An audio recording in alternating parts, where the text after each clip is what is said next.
Kalau Pak Jokowi boleh mencalonkan 3 kali atau dirinya mau menurunkan derajatnya dari presiden ke wakil presiden jadi orang nomor 2, kemungkinan besar beliau jadi lagi. Pertanyaannya, segini nafsunya kah dirinya berkuasa hingga jadi orang nomor 2 juga mau?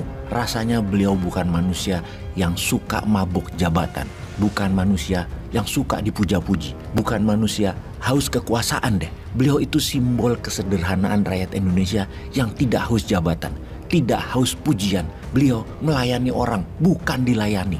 Jadi manusia mungkin ya bisa berubah sih. Siapa tahu memang Indonesia ini tidak punya orang sebaik beliau, yang mana selama 8 tahun ini telah meningkatkan GDP per kapita 16% atau 2% per tahun. Hebat nggak tuh? Naik 16%. Yang membangun jalan tol ribuan kilometer sebagai infrastruktur jalan nasional, yang membuat hutang negara dari 2.700 triliun menjadi 6.700 triliun atau naik 4.000 triliun dalam 8 tahun.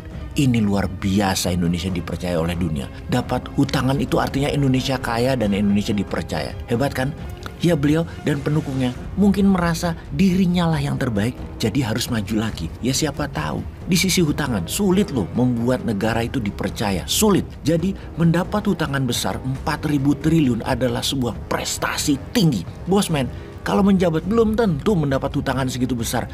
Karena itu pasti printing money. Karena nggak berani utang dolar, yang mending utang rupiah. Jadi kalau beliau masih tanding di tahun 2024, maka bosman, tebakannya pasti beliau menjabat lagi. Tapi kalau beliau tidak ikut di tahun 2024, maka walau calonnya Pak Jokowi yaitu Pak Ganjar sekalipun sulit menang melawan Anies.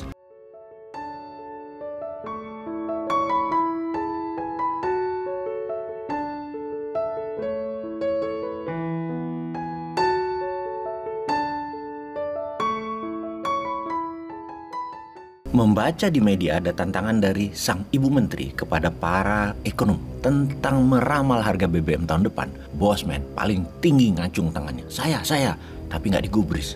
Lupa diri nih bosman. Orang dia bukan ekonom kok nantang. Siapa lu bosman?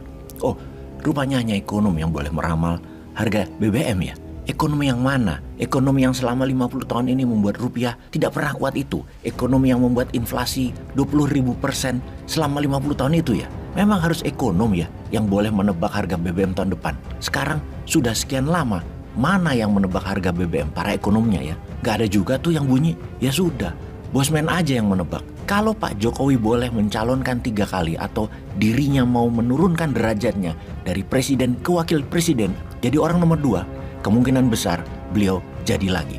Pertanyaannya, segini nafsunya kah dirinya berkuasa hingga jadi orang nomor 2 juga mau? Rasanya beliau bukan manusia yang suka mabuk jabatan, bukan manusia yang suka dipuja-puji, bukan manusia haus kekuasaan deh. Beliau itu simbol kesederhanaan rakyat Indonesia yang tidak haus jabatan, tidak haus pujian.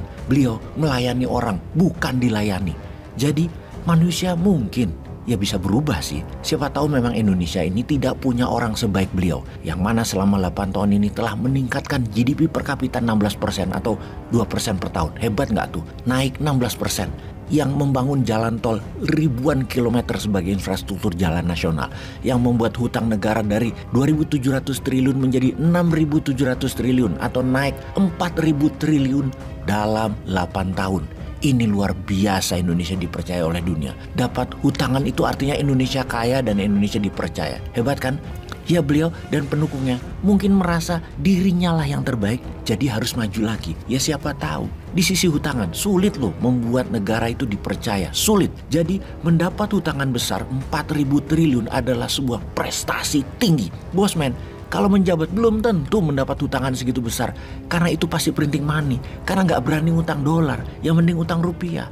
Jadi kalau beliau masih tanding di tahun 2024, maka bosman, tebakannya pasti beliau menjabat lagi. Tapi kalau beliau tidak ikut di tahun 2024, maka walau calonnya Pak Jokowi yaitu Pak Ganjar sekalipun sulit menang melawan Anies.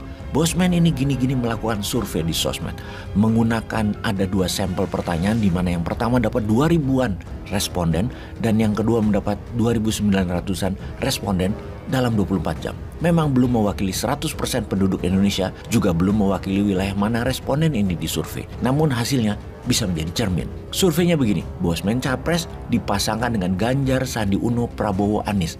Hasil akhir yang tertinggi adalah Bosman Anies 66%. Ketika Bosman Cawapres dengan Capres Ganjar, Sandi Uno, Prabowo, dan Anies, hasil terbanyak adalah Anies Bosman 79%. Nah, ini menyimpulkan apa? Bahwa Bosman itu layak diperhitungkan. Salah. Maaf, bukan Bosman. Bosman dipakai untuk kenetralan responden, di mana membuktikan bahwa faktor Anies dipasangkan dengan nobody. Seperti Bosman aja kuat, apalagi dipasangkan dengan Prabowo, Ganjar, Puan. Bener deh, Anies faktor terkuat di tahun 2024 seperti Pak Jokowi di tahun 2014. Yang mana di tahun 2024 Anies hanya kalah dari Jokowi kalau beliau ikut kontestasi. Sebentar. Ini analisa capres ya, bukan analisa harga BBM.